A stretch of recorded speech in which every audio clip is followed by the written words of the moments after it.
On entend souvent dire que l'été, c'est une période qui est tranquille pour les affaires. Les gens pensent aux vacances, aux terrasses, aux festivals. Puis il y a plusieurs entrepreneurs qui lèvent consciemment le pied sur leur démarche de vente. Hein? Ils ralentissent. Il ne peut pas dire qu'ils mettent le pied sur le break. Mais si cette croyance-là nous faisait passer à côté d'opportunités, ma belle gang, aujourd'hui, on va parler du cerveau humain.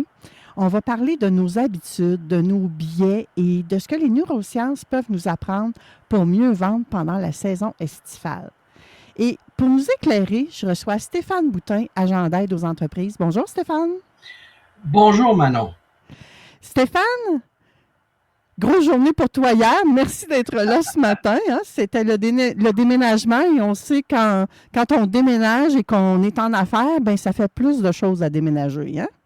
Ben, c'est ça. En fait, hier, c'était la première et la plus grande partie du déménagement, mais comme vous pouvez voir, je suis encore dans les mêmes bureaux que dans les chroniques précédentes. Donc, l'aspect bureau n'est pas encore tout à fait déménagé, mais ça s'en vient.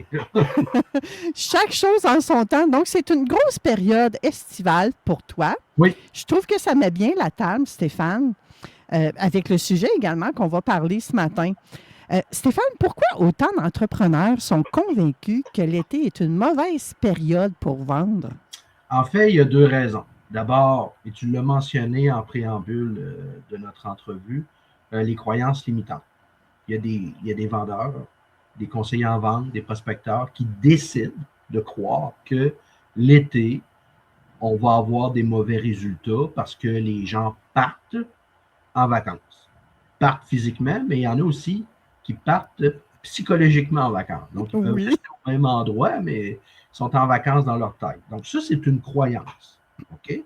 Parce que si on regarde les faits au plan des ventes, ben, tous les événements estivaux, toutes les plages, ils seraient vides. Donc, il y a des commerçants, il y a des entreprises qui tirent bénéfice de l'été. Hein? Et ce n'est pas nécessairement lié à la saison, c'est à la façon qu'on se prépare mentalement à vendre nos objets ou produits. La deuxième chose aussi, c'est les schémas mentaux qu'on a appris. À l'effet que l'été, parce qu'il fait beau, parce que c'est la belle saison, on doit se reposer.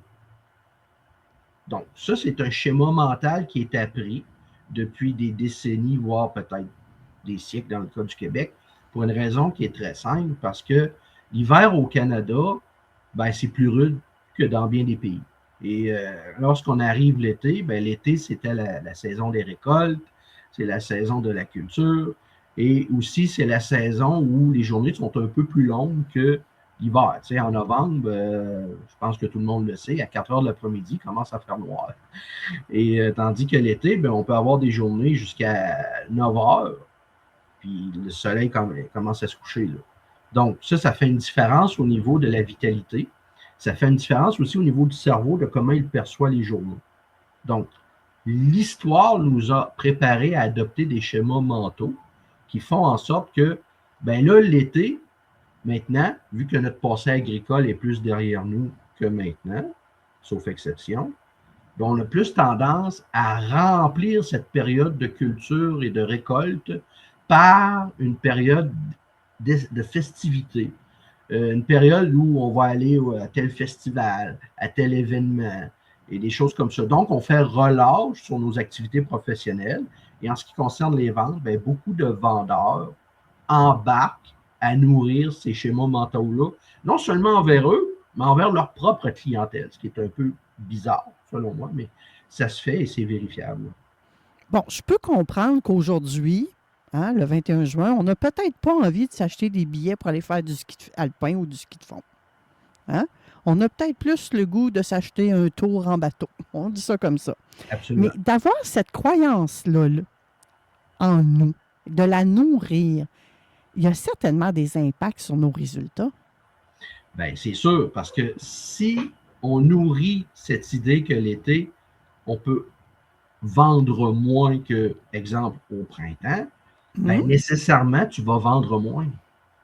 Parce que tu nourris cette idée-là. Donc, tu organises tes ventes, tu organises tes agendas, tu organises tes journées en fonction de moins vendre. Et là, tu renforces la croyance limitante à l'effet que l'été, les ventes sont moins bonnes. Comme je disais tantôt, ça dépend des secteurs. Comme tu prends l'exemple, c'est sûr, si tu vas aller skier, il n'y aura pas de neige. Là. On est d'accord là-dessus, mais il y a un paquet de domaines où tu peux vendre pareil. Le domaine, par exemple, des téléphones cellulaires. Le domaine, par exemple, de la réparation automobile, vendre des voitures.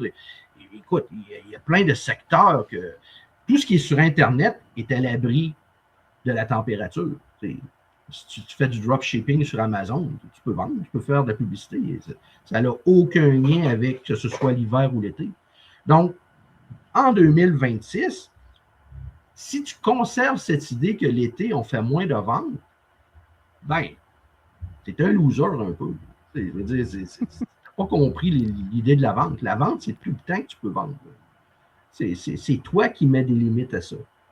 Et si tu entretiens ces schémas mentaux-là, tu ne peux pas avoir des bons résultats en vente. Tu vas finir par manquer d'argent, puis tu vas gruger tes économies, puis à un moment donné, ben, tu vas perdre ta job si tu es vendeur, ou encore tu ne suffiras pas à faire des ventes nécessaires pour te maintenir à vie, et tu vas être obligé de te trouver une job. Fait que c'est tout ça qui fait que j'invite les vendeurs, notamment ceux qui commencent dans le domaine, dans le commerce, à chasser ça de leur esprit. Parce que les neurosciences vont à l'encontre de ces croyances-là. Ah oui, qu'est-ce qu'elles nous disent, les neurosciences, sur la façon dont les gens prennent leurs décisions d'achat, par exemple? Bon, en fait, il y a 5 choses qu'il faut connaître des neurosciences pour les vendeurs en 2026. Il y a la règle d'or scientifique, les conditions au processus de vente, ça c'est bien important. Ensuite, préparer l'état psychologique du prospect à acheter. Quatrième point, il y a évidemment le pouvoir de l'intention, ça c'est important. Puis, cinquièmement, puisque c'est l'été et qu'il y a beaucoup de gens qui sont dans leurs croyances limitantes et qui ont adopté un mode de vie estival, il faut préconiser un point de rupture dans notre processus de vente, ce qu'on appelle la rupture schématique, pour être en mesure d'avoir des résultats. Okay? Ça a l'air très théorique, mais ça peut s'expliquer facilement. Je pense que nos auditeurs ont besoin d'explications. Tout à fait. Premier point, la règle d'or scientifique. La peur et la réflexion, ça ne va pas ensemble. OK? Si tu as peur, tu ne peux pas réfléchir.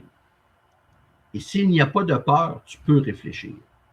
Donc, tu vas rencontrer des gens l'été qui vont avoir fait un budget estival, puis qui vont avoir peur de dépenser.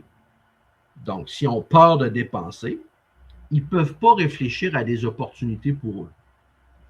Et là, avec tout le contexte économique qui vient renforcer cette idée-là que si tu sors des sous de tes poches, ça veut dire une dépense.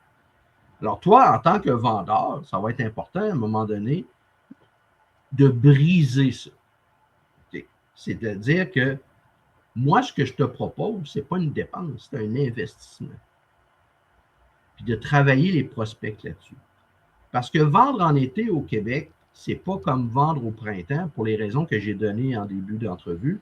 C'est que les gens ici sont conditionnés à croire que l'été, on fait moins de choses. Et c'est comme ça. Donc, à ce moment-là, l'été, les gens sont moins rejoignables, volontairement ou involontairement. Alors, On les moins rejoignables, je ne sais pas, mais on les rejoint à des endroits différents peut-être. Oui et non. Il y a des gens, l'été, ils ne traînent pas leur cellulaire quand ils passent une semaine au chalet. Il y a des gens qui se Ils sont déconnectent. plutôt rares, ceux-là. Oui, mais Mais ça existe. Oui. Il y a la Bravo. déconnexion qui est encouragée depuis plusieurs années. Donc, ça va dans ce contexte-là que je disais à propos du cellulaire, l'accès Internet, des choses comme ça. Donc, il faut trouver des façons de les emmener à pouvoir être rejoints. Donc, pour revenir à l'idée de la règle d'or scientifique, il faut emmener les gens à réfléchir. En cette période où on encourage les gens peut-être à moins réfléchir sur les opportunités qui pourraient bénéficier. Donc, ça, c'est la première chose que je voudrais dire à propos des neurosciences. Les neurosciences expliquent ça. La deuxième chose? La deuxième chose, c'est les conditions du processus de vente. L'été, les gens vont avoir plus tendance, les prospects, à préconiser les objections pour ne pas être dérangés. Okay? Ils vont dire, ben là, je ne suis pas au bureau, rappelle-moi telle date, je pogne le répondeur.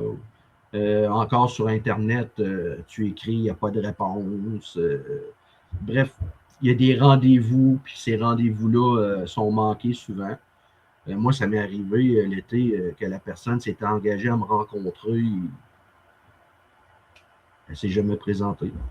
Ce qu'on appelle le no-show. Ce n'est pas juste au niveau du domaine de l'emploi, mais en affaires, ça arrive. Tous les vendeurs connaissent ça. L'été, ben, c'est plus récurrent. Donc, il faut que tu prépares les conditions de ton processus de vente l'été différemment que de l'hiver. Par exemple, l'été, si tu pratiques des activités estivales où tu peux rejoindre ta clientèle, c'est une idée de génie. Et là, on pense tous au golf. Si tu sais que la plupart de tes clients et tes prospects, mettons, c'est 60%, 70%, c'est des joueurs ou des joueuses de golf, ben, je t'invite à avoir ta carte de membre d'un club de golf. Là, et si tu veux avoir des prospects dans ton domaine. Évidemment, ça dépend des domaines. Là, hein. Je veux dire, si tu fais, par exemple, de la vente sur Internet, du dropshipping, ben, tu peux faire de la prospection avec des images qui mettent un soleil en évidence, qui mettent, par exemple, un slogan estival connu de tous, des choses comme ça. Donc, ça, c'est des approches qui font en sorte que tu ramènes les gens à réfléchir, à dire, OK, il y a des opportunités qui peuvent me rejoindre l'été. Donc, ça, c'est important de préparer les conditions. Le cerveau humain, lui, si tu lui amènes pas des choses affirmatives et positives, c'est constamment le non. Okay? Donc, c'est important que quand tu es face à des schémas mentaux estivaux, que ta publicité que tu veux cibler envers une clientèle en particulier, ben, tu fais partie de sa gang, comme on dit. Toi aussi, tu es en vacances. Puisqu'ils veulent y croire, ben, OK. Donc, on est tous en vacances. Mais quand même, la Terre tourne. Et il y a des événements qui se passent, puis au plan financier, puis au plan du marketing, puis au plan du commerce, tout ça, il y a des opportunités encore.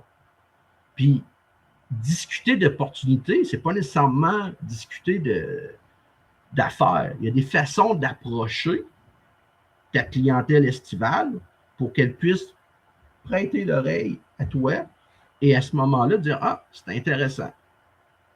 Je voudrais juste rappeler, peut-être faire une parenthèse, derrière chaque objection, ça c'est une vérité de la vente, toute objection cache en fait une question ou des questions.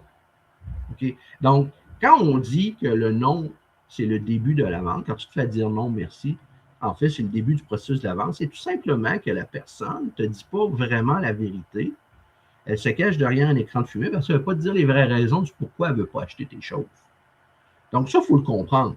Ce n'est pas un rejet de toi en tant que personne, quelque chose de genre, tu ne prends pas ça personnel. C'est tout simplement, et même le produit peut être très bon. C'est juste qu'elle ne veut pas te dire, par exemple, ben, j'ai juste budgété pour l'été, je n'avais pas prévu de sortir quelques milliers de dollars pour acheter tel produit ou tel service. Okay? Donc, il faut que tu l'amènes à montrer qu'il n'y a pas de dépense dans ce que tu vas faire. C'est un investissement. Donc, l'objection financière, on l'a à l'année longue, mais pendant l'été, elle change peut-être de saveur. Et elle change de forme, exactement. Mais elle est toujours là. Le seul hic l'été, c'est que les schémas mentaux qu'on a entretenus depuis des décennies au Québec, c'est lié à des festivités. Okay? Autrefois, c'était la période des fêtes, puisqu'on est une province catholique. Le Québec, autrefois, la période de festivité, c'était associé à l'hiver, début d'hiver, c'était la période du temps des fêtes. Okay? Maintenant, c'est l'été. Pourquoi? Parce que notre passé agricole a progressivement cédé le terrain à l'industrialisation puis au secteur des services après la Deuxième Guerre mondiale. Donc, ce qui fait qu'il y a eu comme une transition de l'hiver au printemps vers l'été. Donc, l'été, maintenant, vu qu'on cultive moins nos champs et tout ça, comme nos ancêtres faisaient, ben, c'est sûr que tu fais quoi l'été? Ben, tu travailles, mais tu prends des vacances. Donc, c'est ça qu'il faut comprendre. Et ça, c'est nourri par toute la publicité et le marketing. C'est correct d'une certaine façon, parce que si les gens sont moins actifs, ben, il y a beaucoup de secteurs de l'industrie et du commerce qui peuvent en tirer bénéfice, là. Tu sais, je pense par exemple au gîte du passant, je pense à tout ce qui est récréo-touristique, les campings, ces choses-là, c'est correct, là. Je ne suis pas en train de dire que ce n'est pas correct. Mais il ne faut pas, en tant que vendeur, se punir par une fausse croyance, une croyance limitante à l'effet que ben, moi, j'aurais tel produit ou tel service à vendre, mais ça n'intéressera pas les gens l'été.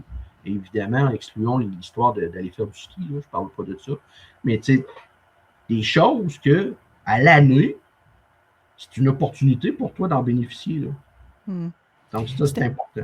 Oui. Stéphane, est-ce que les décisions sont plutôt rationnelles ou émotionnelles, les décisions d'achat?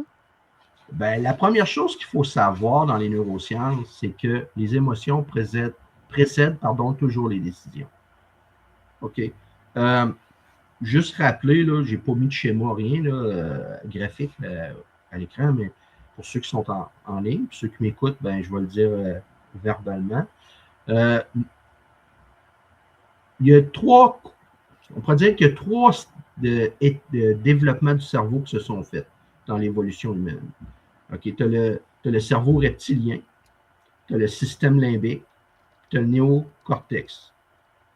OK, ça, tu apprends ça en biologie au secondaire, là, ça s'appelle le modèle de MacLean, le nom du scientifique qui a élaboré tout ça. Je n'embarque pas trop dans la science, là, mais c'est juste pour expliquer que le reptilien, ben, c'est souvent le siège de la peur, des réactions primitives. C'est lié au mot reptile. Ensuite, le système limbique, c'est le siège plus des émotions. La peur, mais aussi ce que tu ressens en fonction de tes premières réactions. Des choses comme ça. Et le néocortex qui englobe tout ça, qui est la couche la plus volumineuse du cerveau. Donc, ça, c'est le siège de la réflexion. Donc, si on suit un peu l'histoire de l'évolution, ben, la réflexion est arrivée à la fin. Puis quand on regarde ça d'un point de vue logique, ben oui, quand on vivait à l'état animal, on va avoir des peurs pas mal, hein, de se faire bouffer par des prédateurs. Ensuite, au plan limbique, ben, les émotions par la suite, quand on a commencé à socialiser et à trouver des formules de protection des premiers êtres humains, ben, on a commencé à vivre de nos émotions, puis à commencer à faire des peintures. On a inventé la culture, puis ensuite, on a inventé l'agriculture. Puis ensuite, il y a eu le siège de la réflexion qui est apparu, le néocortex. Ce qui est en lien avec les neurosciences, c'est que toi, en tant que vendeur, c'est la dernière couche que tu dois nourrir. Ce n'est pas les peurs, ce n'est pas les émotions. Mais les émotions précèdent toujours les décisions. Si tu regardes le schéma de MacLean, c'est logique. Là. Donc, ça, il faut le comprendre. Là. C'est bien important dans la vente. Hmm. Donc, on a parlé de l'étape 1, de l'étape 2. Je crois qu'on est rendu à la 3e. Oui. Là, un coup qu'on a établi les conditions du processus de vente, là, le travail qui est selon moi le plus difficile dans les 5, c'est d'apporter l'état psychologique du prospect à vouloir acheter. OK, dans ce que je veux dire là, il y a deux mots, vouloir, volonté, et acheter, c'est-à-dire sortir des sous pour avoir accès à un produit ou un service. Donc, toi, en tant que vendeur, tu as un travail l'été à apporter cet état psychologique-là chez le prospect.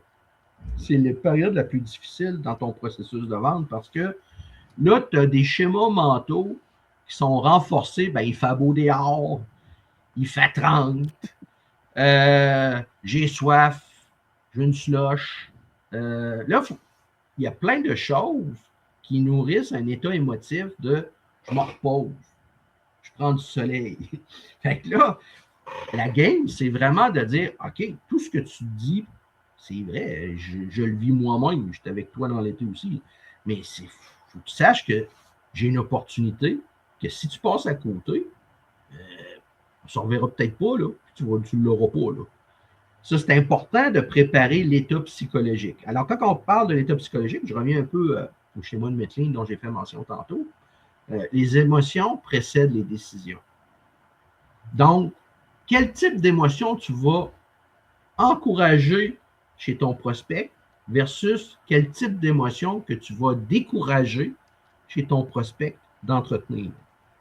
Alors, ça, c'est un calcul qui se fait presque à la vitesse de la lumière dans le cerveau de l'acheteur. Parce que plus que tu es expérimenté, plus que tu es capable dans le non-verbal, dans l'analyse du langage, ces choses-là, c'est ça, ça se fait très vite dans ta tête. Tu es capable de dire, OK, ce prospect-là, là, lui, là, il est convaincu que s'il sort de l'argent, sa femme va y taper dessus puis il va se faire engueuler, donc il a peur. Tandis que tu en as un autre qui va arriver qui va dire, ben ça, c'est un monsieur qui a un profil financier adéquat, agréable. Il n'est pas gêné de dire que telle chose, il n'y en a pas de besoin, mais il est ouvert à t'écouter. Donc, lui, tu vas encourager chez lui l'esprit de tranquillité, l'émotion qui fait en sorte que je suis en confiance, je suis en paix. C'est l'été, on en jase, on s'engage dans rien, on fait juste en jaser. Parlons-en. Puis là, tu embarques dans le processus de vente avec lui, puis lui, il te rejoint dans des points en commun que tu partages l'été. OK? Donc, ça, c'est encourager et préparer l'état psychologique du vacancier, entre guillemets, à devenir un prospect qui s'intéresse à ce que tu lui dis. Ça, c'est important. Donc, mets du soleil dans ta voix, mets de la joie, mets de la légèreté, mets de la gaieté. Va pas mettre de la lourdeur là, là. Va pas y parler. Oui, ça m'arrive quand je fais... pas? Ben non, mais regarde, moi, ça m'arrive l'été, là, parce que l'été est mouillé, là, comme là, ça fait plusieurs jours oui. là. Moi, je dis tout le temps à mes clients ou à mes prospects que c'est du soleil en goutte. Une façon positive de voir les choses. C'est que le soleil, c'est dans ton cœur au départ. T'sais. Puis si tu as du soleil dans ton cœur, le regard que tu vas avoir envers la météo, ça va avoir beaucoup moins d'importance sur ta vie. OK, ça prend de l'eau. Soyons positifs. Ça prend de l'eau pour la terre, ça prend de l'eau pour remplir les bassins d'eau de nos barrages, pour l'électricité, ça prend de l'eau pour se baigner. Bon, c'est du soleil en goutte parce que ça va nous préparer au soleil qui s'en vient. Mais tu as tellement raison de parler de ça, Stéphane, parce que beaucoup de gens attribuent leur humeur à la température extérieure. Ben, c'est parce que on parle des émotions. On parlait des émotions tantôt. Ben oui. Si tu nourris des émotions qui t'amènent constamment à te sous-estimer, je vais manquer d'argent. J'ai pas l'argent pour acheter ça. Souvent, les gens, ils veulent même pas t'écouter parce que ils se disent, pourquoi ils me parlent de ça? J'ai pas cet argent-là pour l'acheter. Donc, tout de suite, ils se bloquent dans leur mental toutes les possibilités que l'univers pourrait leur apporter. Tellement. Ben oui, c'est pour ça que les... Oui, excuse-moi, je ne voulais pas... Mais en même temps, Stéphane, là, les gens vont dire, ouais, mais je peux pas tout acheter. Ben oui, mais c'est ça, justement. C'est parce que c'est à partir du moment que tu te dis que je ne peux pas tout acheter, que dit ton cerveau à ce moment-là? C'est que tu es pauvre. Et là, tu réalises dans le monde matériel une condition de vie de pauvre. Et c'est quoi mais j'en ai pas de besoin. C'est la même chose. Qu'est-ce que ça veut dire? Ça veut dire que tes désirs, tu n'es pas capable de les focaliser. Ça veut dire que tu ne vis que pour répondre à tes besoins. Donc, si ton argent ne te permet pas d'être heureux, tu es condamné à être malheureux. Et là, on revient au stade reptilien. Tu vis dans des peurs. Je ne pourrais pas répondre à mes besoins, donc je ne sors pas d'argent. Donc, c'est sûr que tu as un prospect qui ne comprend pas les lois de l'argent, c'est clair. Puis, oui. Sont écrites où ces fameuses lois de l'argent, Stéphane? Je te dirais, sur YouTube, tu as plein de vidéos qui t'en parlent, mais également l'expérience de la vente. La façon de maîtriser les lois de l'argent, c'est la façon que tu peux vendre. Gang. Stéphane est une vraie encyclopédie, je vous dis ça comme ça. Là. Ben là, je sais pas. Là, mais... Il a une expérience, écoute, le mot qui me vient, c'est phénoménal. Il peut tellement vous décrypter, vous amener dans différents petits raccoins de la vente, puis aller trouver votre petite... C'est là que ça bloque, toi, là. C'est là. Tellement. Je parle en connaissance de cause, gang. Mais, Stéphane, je pense oui. qu'on est en train de divaguer un peu. Là. On avait 5 choses à parler. Tu voulais rajouter quelque chose? Ben non, mais c'était juste pour conclure sur l'état psychologique de l'acheteur, parce que c'est vraiment ce troisième point-là où ça, excuse-moi l'anglicisme, ça bug. C'est que les ventes en été, si ça drop dans ta business, c'est parce que tu bugs à préparer l'état psychologique.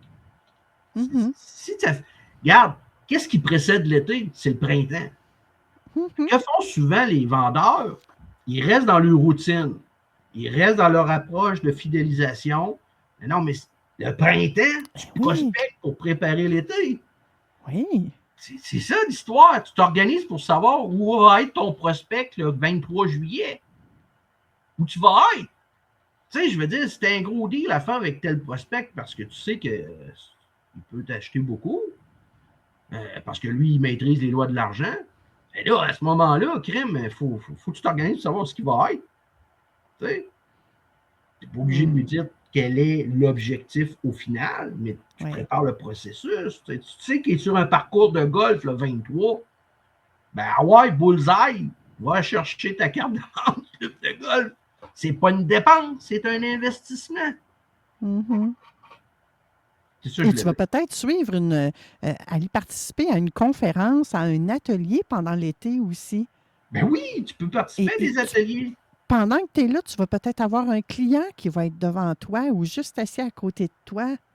Tout à fait. Pourquoi t'empêcher d'en parler? Parce que tu es là pour aller écouter un atelier, participer à une conférence ou quelque chose comme ça. Non, fais-le. C'est pas parce que je suis à la radio que je ne parle pas de mes services de coaching, de conférencière. Même aux gens qui viennent acheter de la publicité.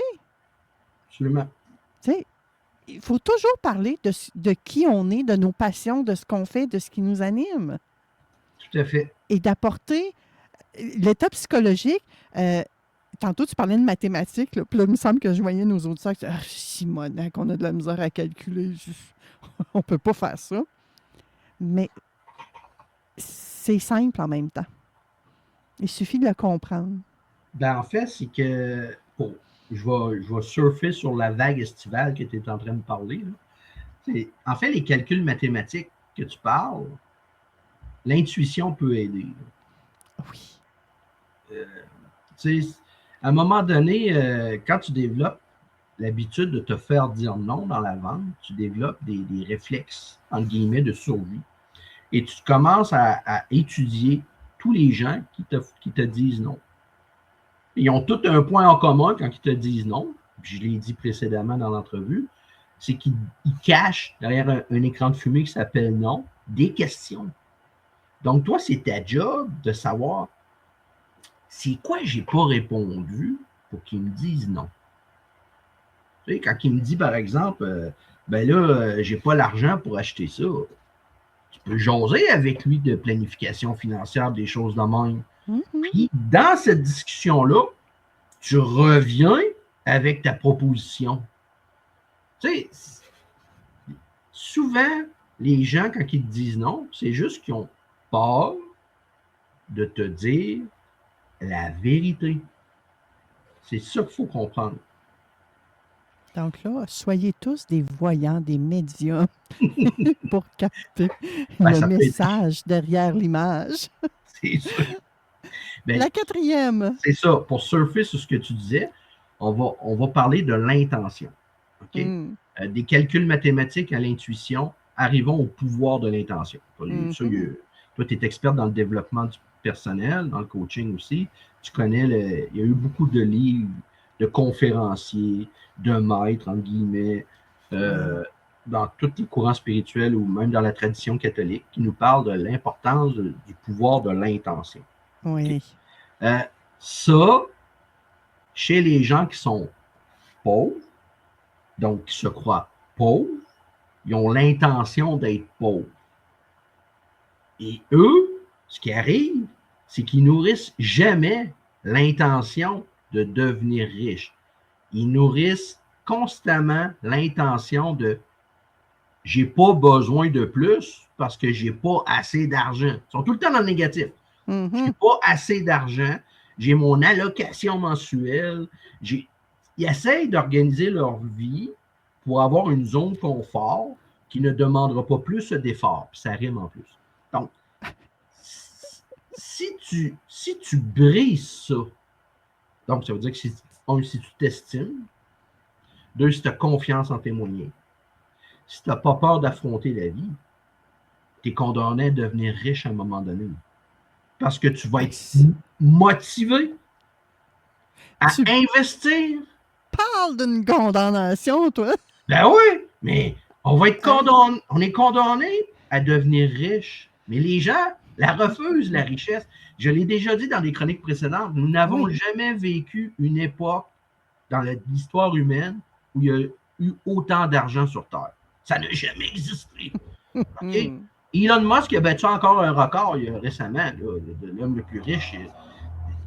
Écoute, il y a de l'argent sur Terre, autant presque d'atomes d'hydrogène.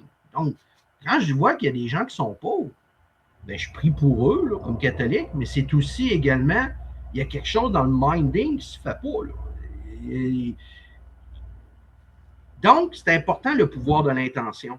Quand tu fais des ventes, et les neurosciences le confirment, okay, tu as l'intention d'aider l'autre à investir en lui-même. Quand il achète ton produit ou ton service, tu lui rends service.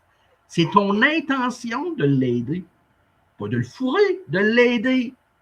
Puis lui, si tu as préparé l'état psychologique de passer du gars qui te dit tout le temps non, et qui est dans la phase bébé non, non, non, puis qui devient finalement un adulte accompli, puis il se dit OK, je t'écoute. Ben là, l'intention agit sur lui, puis lui, son intention, c'est de s'améliorer. Donc, il y a une longévité vers le succès qui se crée entre les deux, entre le prospecteur puis le prospect. Donc, le pouvoir de l'intention, puis ça, là-dessus, il y a un paquet de littérature. Là, vous avez juste aller demander à ChatGPT ou à Grok ou peu importe l'IA préférée, là, une série de livres ou d'acheter les services de Manon Poulain ou de d'autres qui sont experts en développement personnel. Et ils vont vous aider là-dessus. Là. Ça, c'est important de développer ce pouvoir-là pour le vendeur. J'oserais même dire plus que les autres, mais le pouvoir de l'intention. Un vendeur qui se pense pauvre, ça se peut pas. Ben, il va être pauvre. Ben, il va être pauvre. Pauvre de lui.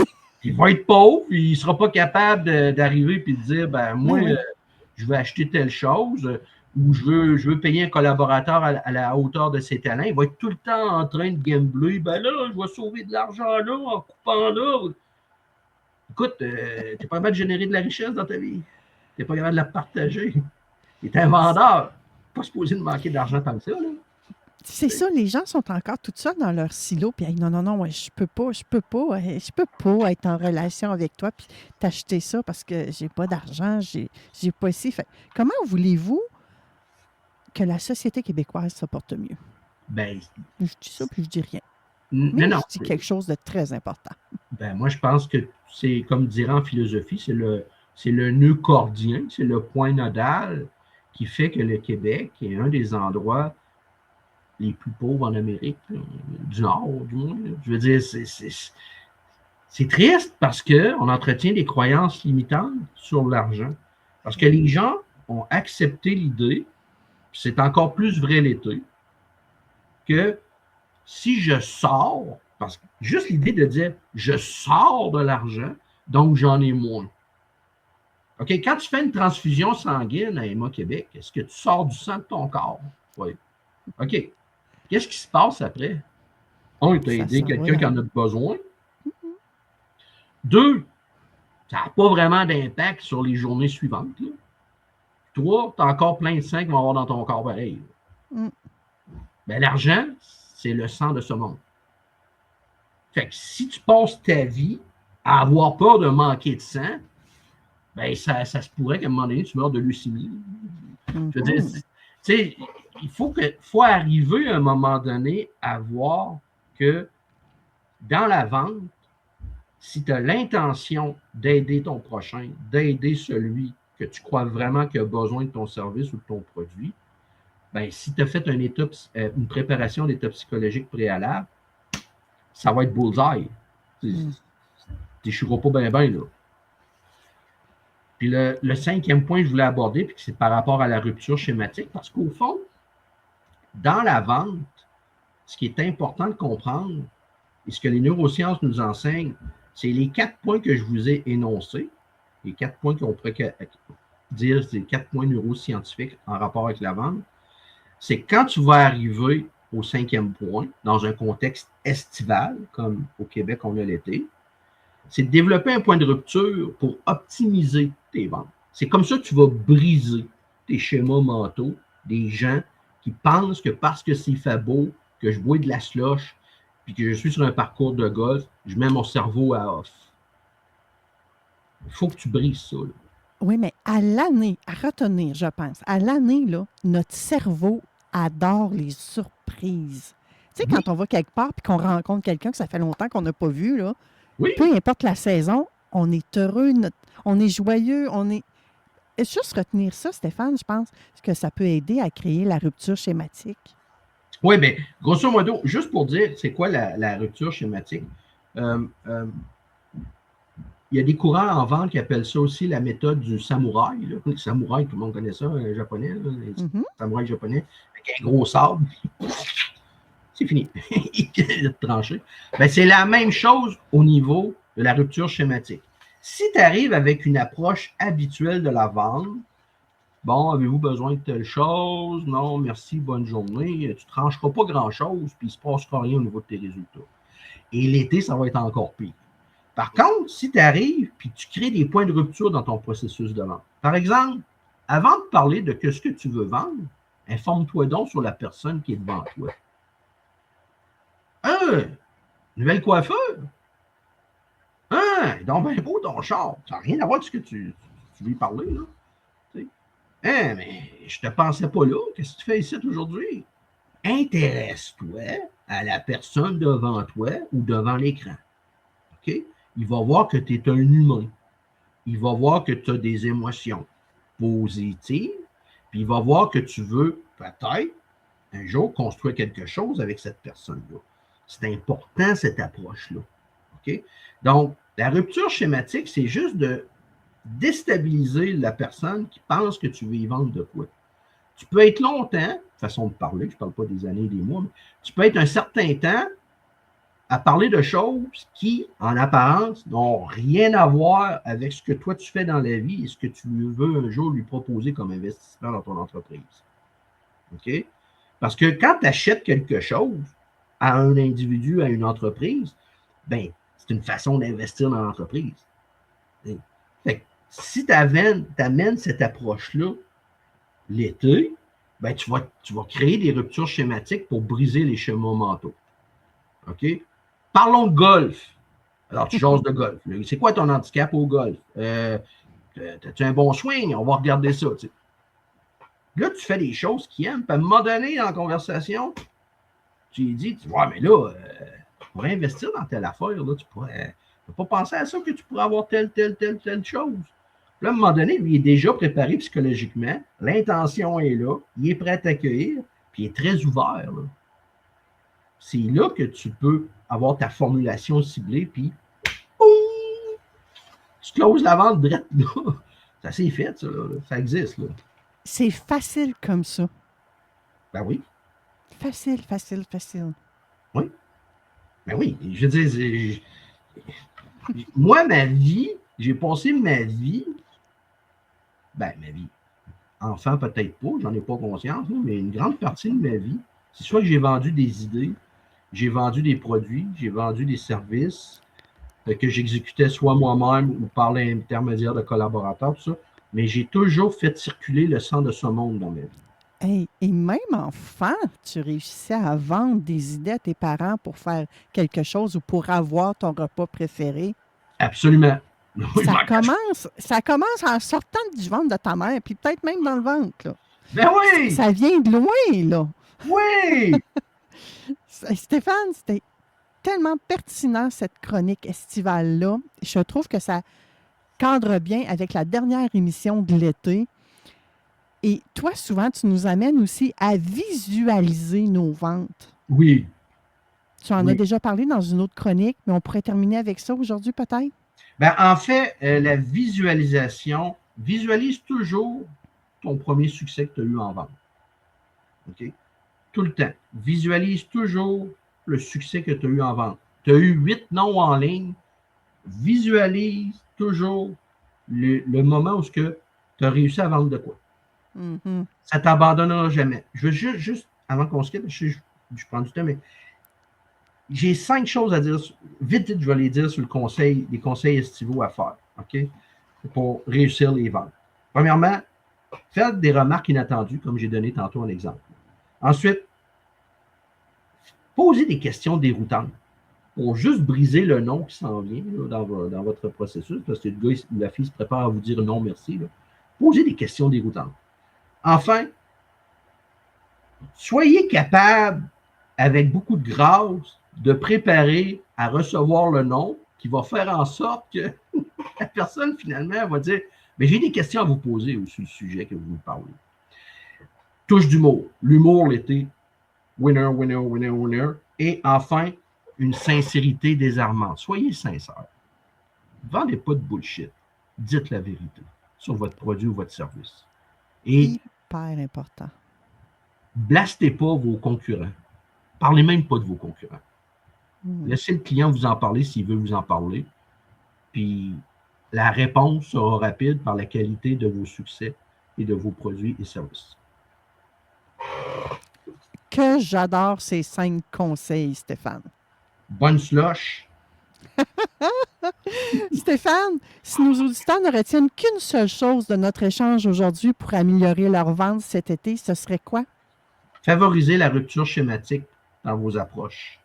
Déroutez les prospects qui vous attendent avec une brique et un fanal pour dire « C'est l'été, là, je parle pas de ça, là, lâche-moi avec ça. » là. Posez des questions déroutantes. Apportez une remarque que l'autre ne s'attendait pas à avoir. Ça brise les schémas mentaux, si tu veux.